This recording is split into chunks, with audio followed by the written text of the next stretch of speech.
प्रिय छात्रों, आज हम प्रश्नावली 1.1 को हल करेंगे। तो पहला प्रश्न हम देखते हैं। निम्नलिखित संख्याओं का एचसीएफ ज्ञात करने के लिए यूक्लिड विभाजन एल्गोरिथम का प्रयोग कीजिए। यानी एचसीएफ को ज्ञात करना है, लेकिन किसकी सहायता से? यूक्लिड विभाजन एल्गोरिथम की सहायता से। तो सबसे पहले हम जानते हैं कि यूक्लिड विभाजन एल्गोरिथम क्या होता है। इसके बाद हम इस प्रश्न को क्या करेंगे, हल करेंगे। तो देखते हैं। तो प्रश्नावली 1.1 यूक्लिड विभाजन प्रमेयिका। तो यूक्लिड विभाजन प्रमेयिका क्या होता है? तो प्रमेयिका एक सिद्ध किया हुआ कथन होता है, यानी पहले से क्या किया गया होता है, सिद्ध किया गया होता है, जिसका प्रयोग अन्य कथनों को सिद्ध करने में होता है। यानी हम प्रमेयिका क्या समझे? प्रमेयिका एक सिद्ध किया हुआ कथन होता है जिसका प्रयोग अन्य कथनों को सिद्ध करने में होता है। अब यूक्लिड विभाजन प्रमेयिका क्या होता है? तो यूक्लिड विभाजन प्रमेयिका के अनुसार किन्हीं दो धनात्मक पूर्णांकों a और b के लिए हम दो पूर्ण संख्याओं q और r को इस प्रकार ज्ञात करते हैं कि a बराबर b q प्लस r, जहाँ r की जो वैल्यू होगा वो 0 से, इसका मतलब होता है 0 से बड़ा या 0 के बराबर, तथा b से r का वैल्यू हमेशा क्या होगा, इस b से हमेशा क्या होगा, छोटा होगा। इसको साधारण रूप में देखें तो भाज्य बराबर क्या होता है, भाजक, b भाजक हो जाएगा, q भागफल हो जाएगा, और प्लस का हो जाएगा, शेषफल हो गया। इसको एक एग्जाम्पल के द्वारा समझते हैं। जैसे हम 27 यानी 27 में डिवाइड भाग करना चाहें 4 से भाग करना चाहें तो कितने बार में जाएगा? तो 4 छक्के 24, 4 छक्के 24, 7 में से 4 गया 3, 2 में से 2 गया, कैंसिल मान लेते हैं, चाहे इसको नहीं लिखते हैं। तो हम जानते हैं इसे क्या कहते हैं, शेषफल कहते हैं। इसे क्या कहते हैं, शेषफल। जितने बार में जाता है उसे क्या कहते हैं, भागफल। ये सभी लोग जानते हैं, छोटे क्लासों से इसको सिखाया जाता है। 27 जिसमें भाग दिया जाता है उसे क्या कहते हैं, भाजक, भाज्य कहते हैं ना, भाज्य। और जिससे भाग दिया जाता है उसे क्या कहते हैं, भाजक, ये कहते हैं। तो हम चेक करने के लिए भाग को क्या कहते हैं, चेक करने के लिए हम क्या लिखते हैं, ये 27। अगर इन दोनों के गुणा करने पर, 4 और 6 के गुणा करने पर तथा शेषफल को जोड़ने पर अगर ये आ जाता है तो यानी भाग का होता है, सही होता है। तो 6 चौको 24 और प्लस 3 कितना हो जाएगा, 27, यानी भाग क्या है, सही है। तो यहाँ 27 क्या है, भाज्य है, भाज्य है। 4 क्या है, ये 4 है, ये क्या है, 4 क्या है, भाजक है। 6 क्या है, भागफल है, ये 6 क्या है, भागफल है। और प्लस 3 क्या है, शेषफल है, शेषफल है। और भाज्य को इसमें क्या कहा गया है, भाज्य को क्या कहा गया है, a, भाजक को क्या कहा गया है, b, भागफल को क्या कहा गया है, q, और शेषफल को क्या कहा गया है, r। अब ये बात समझ में आया, अब ये बातें हमको समझ में आ गई होगी। अब देखते हैं, इसको देखते हैं। r का जो वैल्यू होगा 0 के बराबर होगा, चाहे क्या होगा, 0 से बड़ा होगा। यहाँ देखते हैं r यानी शेषफल, r यानी शेषफल, शेषफल। तो r का जो शेषफल होगा यानी r का वैल्यू होगा, तो हमें क्या होगा, यानी मान के चलते हैं 3 है, तो जो शेषफल का वैल्यू नहीं तो 3 होगा, मान चलते हैं 3 है, शेषफल क्या है, 3 है। तो शेषफल नहीं तो 3 हो सकता है, नहीं तो 2 हो सकता है, नहीं तो 1 हो सकता है, नहीं तो क्या हो जाए, 0 होगा। एन वाई के वैल्यू हो सकता है, नहीं 3 होगा, नहीं 2 होगा, नहीं तो 1 होगा, नहीं तो क्या होगा, 0 होगा। कभी भी ये 4 नहीं होगा। अगर 4 होता तो 4 से 4 कैंसिल हो जाता, तो यानी 0 हो सकता है, 1 हो सकता है, 2 हो सकता है, 3 हो सकता है। यानी ये जो वैल्यू है आर का जो वैल्यू है, ऐसे देखते हैं, आर का वैल्यू है तो हमेशा किससे बड़ा है, 0 1 2 3 इससे बड़ा है तथा हमेशा 4 से क्या है छोटा है, इससे बड़ा है 4 से छोटा है, यानी इसे हम कह सकते हैं r का जो वैल्यू होगा 0 से बड़ा या 0 के बराबर तथा हमेशा किससे छोटा होगा, हमेशा किससे छोटा होगा, ये जो 4 है इससे हमेशा क्या होगा छोटा होगा। तो 4 यहाँ क्या है भाजक है, भाजक जब का है b है, यानी b से हमेशा क्या होगा छोटा होगा। इस बात को हमने भी आसानी तरीके से क्या कर लिया समझ लिया, यानी इसको भी समझ लिया और इसको भी समझ लिया। तो a बराबर बी क्यू प्लस आर, जहाँ r का वैल्यू 0 से बड़ा या बराबर तथा b से क्या होगा छोटा होगा। ठीक है, अब आगे चलते हैं कि यूक्लिड विभाजन एल्गोरिथम किसे कहते हैं। तो यूक्लिड विभाजन एल्गोरिथम क्या होता है, तो एल्गोरिथम, पहले एल्गोरिथम के बारे में जानते हैं, एल्गोरिथम क्या होता है, एल्गोरिथम क्या होता है। तो एल्गोरिथम एक सुपरिभाषित चरणों की एक ऐसी श्रेणी है जो किसी समस्या के निराकरण यानी समस्या को हल करने की विधि प्रदान करते हैं। माने एल्गोरिथम ऐसी विधि है जो किसी समस्या को क्या किया जाता है हल किया जाता है, सॉल्यूशन किया जाता है। देखते हैं समस्या को कैसे हल किया जाता है यूक्लिड विभाजन एल्गोरिथम। यह यूक्लिड विभाजन प्रमेय पर आधारित है, मतलब जो यूक्लिड विभाजन एल्गोरिथम है यूक्लिड विभाजन प्रमेय पर भी क्या है आधारित है। इसकी सहायता से धनात्मक पूर्णांकों का HCF ज्ञात किया जाता है। अभी हम पहला प्रश्न में इसी बात को पढ़ा था, इसीलिए इसको सोचे कि इसकी चर्चा थोड़ा कर दिया जाए। HCF का होता है H for highest, C for common, F for factor. इसे हिंदी में महत्तम समापवर्तक भी कहा जाता है। तो चलिए हम प्रथम प्रश्न को क्या करते हैं हल करते हैं। अब पहले प्रश्न को हम देखते हैं, पहला प्रश्न क्या है। तो पहला प्रश्न हम देखिए, पहला प्रश्न है निम्नलिखित HCF ज्ञात करना है किसकी सहायता से, यूक्लिड विभाजन एल्गोरिथम का प्रयोग करके। तो पहला प्रश्न है 135 और किसका ज्ञात करना है 225 का। तो देखिए कितनी आसान तरीके से हम इसको क्या करते हैं हल करते हैं। यानी पहला प्रश्न 135 और 225 का क्या ज्ञात करना है HCF ज्ञात करना है। तो इसको हम आसान तरीके से इसको देखेंगे और सबसे पहले हम छोटे क्लास में जैसे HCF ज्ञात करते हैं वैसे ज्ञात करते हैं। इसको रफ पर भी कर सकते हैं लेकिन हम यहीं लिख के आपको दिखाएंगे। 225 इसमें बड़ा है, 135 क्या है छोटा है। तो 135 से क्या करेंगे डिवाइड करेंगे तो कितने बार में जाएगा, तो 1 बार में। तो 100 का हो जाएगा 35, 5 में से 5 जाएगा 0, यहाँ का 12 में से 3 जाएगा 9, 1 से 1 कैंसिल हो गया। फिर 90 को इसको यहाँ लेते आएंगे, 90 का 90, 5 में से 0 जाएगा 5, 13 में से 9 जाएगा, फिर इसको डिवाइड के 90 यहाँ उठ के चले आएगा, 45 दूनी 90 कैंसिल हो गया, ये 0 हो गया। तो यही क्या हो जाता है HCF हो जाता है। लेकिन इसको हम स्टेप वाइज करेंगे, इसको नहीं लिखेंगे, इसको तो रफ कार्यक्रम पर करेंगे। हम कैसे अब लिखते हैं बोर्ड परीक्षा में अच्छे अंक पाने के लिए, तो उसको देखते हैं। तो इसको स्टेप वाइज पहले हम लिखेंगे चूँकि अब इन दोनों में बड़ा कौन सा है, तो 225 ग्रेटर देन 135, 135 से क्या है बड़ा है, इसलिए यूक्लिड विभाजन प्रमेय का यूक्लिड विभाजन प्रमेय का इसको प्रमेय का होता है A बराबर बी क्यू प्लस का होता है आर।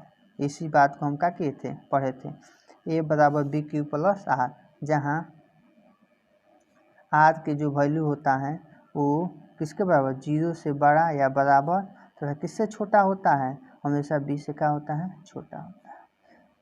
अब यूक्लिड विभाजन प्रमेय का इसमें जब तक प्रयोग करेंगे तब तक कि आर का मान कहाँ ना आ जाए 0 ना आ जाए। देखिए यहाँ आर का मान कहाँ आ गया है 0 आ गया है।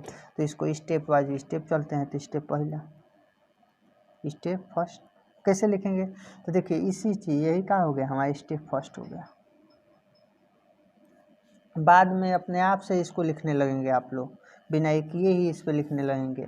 जैसे प्रथम प्रश्न है इसीलिए इसको हम रफ कार्यक्रम पर इस तरीके से बताने का हमने क्या किया है प्रयास किया है। जैसे 225 यहाँ लिख देंगे, नहीं ना लिखा जाता है। ए का वैल्यू हो गया, यहाँ बी का वैल्यू क्या हो गया 135, कितने बार में 1 बार में। रिमाइंडर कितना बचा है, शेषफल कितना बचा है 90, 90 जीरो के बराबर है, आर नाटी सोल्व का हो गया 0। तो स्टेप किस पे आ जाएंगे, दूसरा पर, स्टेप सेकेंड पर आ जाएंगे। तो स्टेप सेकेंड में देखिए ये स्टेप का हो गया, सेकेंड हो गया, यहाँ 100 का हो जाएगा, ए का वैल्यू 135, बी का वैल्यू का हो जाएगा 90, कितने बार में 1 बार में। रिमाइंडर शेषफल कितना बचा 45, 45 जीरो के बराबर है नहीं है, तो आर नाटी सोल्व किसके बराबर है 0।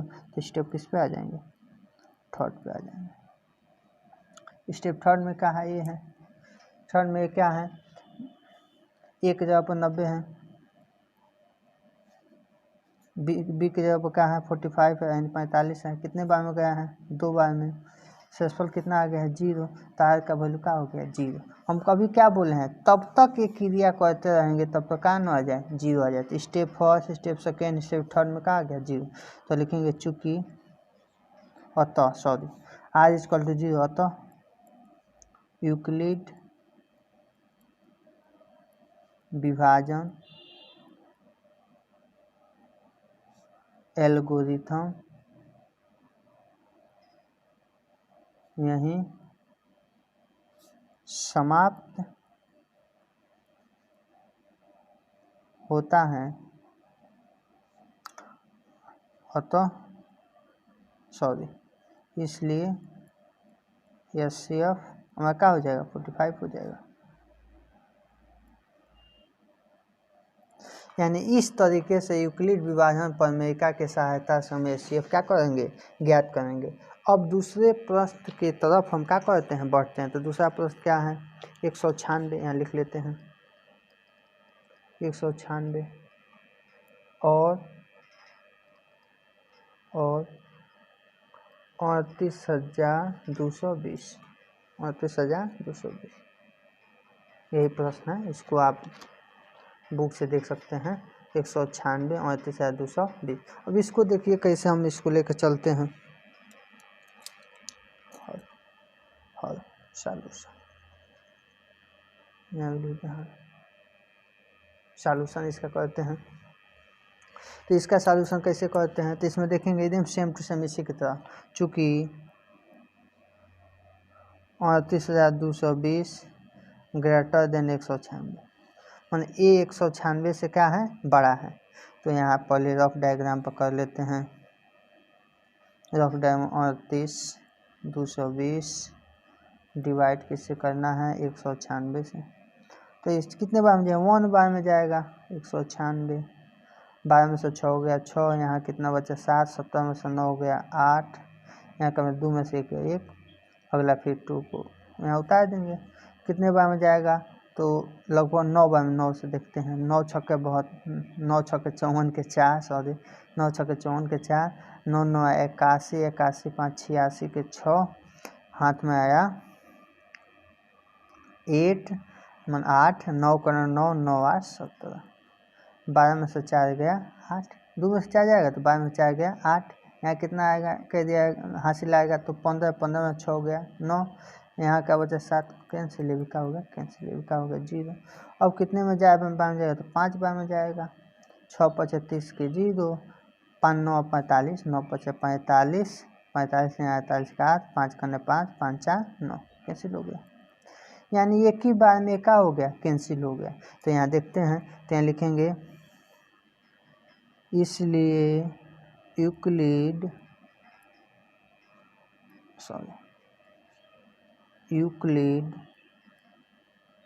विभाजन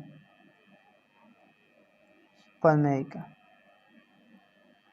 सेम चीज़ वही लिखे हैं, यूक्लिड विभाजन प्रमेयिका। यूक्लिड विभाजन प्रमेयिका क्या होता है, ए बराबर बी क्यू प्लस क्या होता है आर, जहाँ आर का वैल्यू 0 से बड़ा या बराबर तथा बी से क्या होगा छोटा होगा, ये ना होता है। इसको ऐसे हम कर दे रहे हैं कि साफ साफ दिखता है। ये काम तब तक करते हैं कि आर का वैल्यू क्या हो जाए 0 ना हो जाए, मतलब यूक्लिड विभाजन प्रमेयिका तब तक प्रयोग करते हैं कि आर के वैल्यू क्या हो जाए 0 ना हो जाए। तो देखिए स्टेप फर्स्ट कितने क्या है 29,220, बी का वैल्यू कितना है 196, कितने बार में गया है 195, रिमाइंडर कितना बच गया 0, तो आर इक्वल टू क्या हो गया 0। तो एक ही स्टेप में आर का वैल्यू क्या हो गया 0, और यहाँ लिखेंगे अतः यूक्लिड विभाजन प्रमेय का, सॉरी एल्गोरिथम लिखेंगे इसको, एल्गोरिथम यहीं समाप्त होता है, अतः इसलिए एचसीएफ इक्वल टू क्या हो जाएगा 0, एचसीएफ क्या हो जाएगा 196, क्या हो जाएगा आंसर हो जाएगा। कोई दिक्कत? ऐसे ही अगले प्रश्न को भी हल कर सकते हैं। तो अगले प्रश्न की तरफ हम बढ़ते हैं। अगला प्रश्न आप देख सकते हैं, अगला प्रश्न है 867 और 225। तो अगला प्रश्न है 867 225।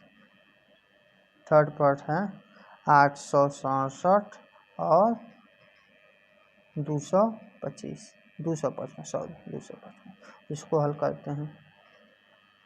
तो पहले जैसे इसको हम क्या करेंगे, पहले हम रफ डायग्राम पर इसका एचसीएफ ज्ञात करेंगे। तो एचसीएफ ज्ञात कर रफ डायग्राम पर इसका काम करते हैं। तो 867 लिखेंगे, चूँकि 867 ग्रेटर देन 255, 255 से क्या है बड़ा है। जब 255 से बड़ा है तो यूक्लिड विभाजन प्रमेय के यहाँ क्या करेंगे प्रयोग करेंगे।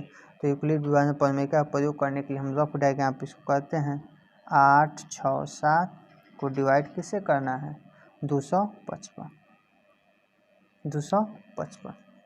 तो इसको 3 बार में ले जाते हैं, तो 3 बार में ले जाते हैं।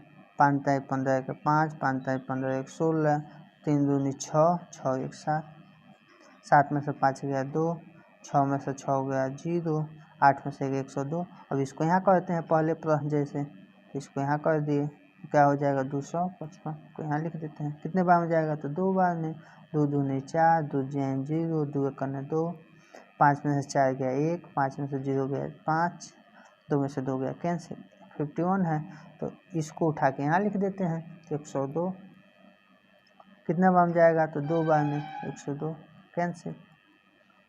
तो इसको हम क्या कहते हैं स्टेप बाय स्टेप इसको आसान तरीके से इसको क्या कहते हैं लिखते हैं। तो देखिए क्या लिखेंगे, यहाँ लिखेंगे पहले जैसे ऐसे पुनः इसी जैसे यूक्लिड विभाजन प्रमेय का। तो यहाँ लिखेंगे यूक्लिड, यहाँ शॉर्ट फॉर्म में लिख लेते हैं यूक्लिड विभाजन प्रमेय का, यूक्लिड विभाजन प्रमेय का ए बराबर BQ + R, जहाँ R का वैल्यू 0 से बड़ा या बराबर तथा B से क्या होगा छोटा। ये काम तब तक करते हैं जब तक R का वैल्यू क्या ना हो जाए 0 ना हो जाए। तो स्टेप पहले लिखते हैं, स्टेप फर्स्ट ये ना है, ये स्टेप फर्स्ट है। तो स्टेप फर्स्ट क्या है 867, ये वाला पहले लिख देंगे। 255 कितने बार में 3 बार में, शेषफल कितना बचा 102, 0 के बराबर है तो R ≠ 0। बहुत आसान तरीके से इसको हम क्या करेंगे लिखेंगे। अब देखिए, अब पहला स्टेप खत्म, तो स्टेप किस पे आ जाते हैं सेकेंड पर। स्टेप सेकेंड में क्या है 255, यानी इसको यहाँ लिख देंगे। ऐसे भी सोच सकते हैं। कितने बार में 102 बार में, कितने बार में गया 2 बार में, शेषफल कितना बच गया 51 बच गया। तो ये R जो 0 के बराबर है तो R ≠ क्या हो जाएगा 0, 0 के बराबर नहीं है। तो स्टेप किस पे आ जाएंगे थर्ड पे, स्टेप थर्ड पे आ गए। स्टेप थर्ड में देखते हैं, ये सेकेंड था, स्टेप थर्ड ये हो गया, ये ना हो गया। तो 102 किससे किया गया है 51 से, कितने बार में 2 बार में, शेषफल कितना बच गया 0, तो R = क्या हो गया 0। अतः यूक्लिड शॉर्ट फॉर्म में लिख रहे हैं विभाजन एल्गोरिथम यहीं समाप्त होता है, इसलिए HCF इक्वल टू क्या हो जाएगा, कितना हो जाएगा 51। ये क्या हो जाएगा आंसर। इसी के साथ पहला प्रश्न समाप्त हुआ। Thank you very much.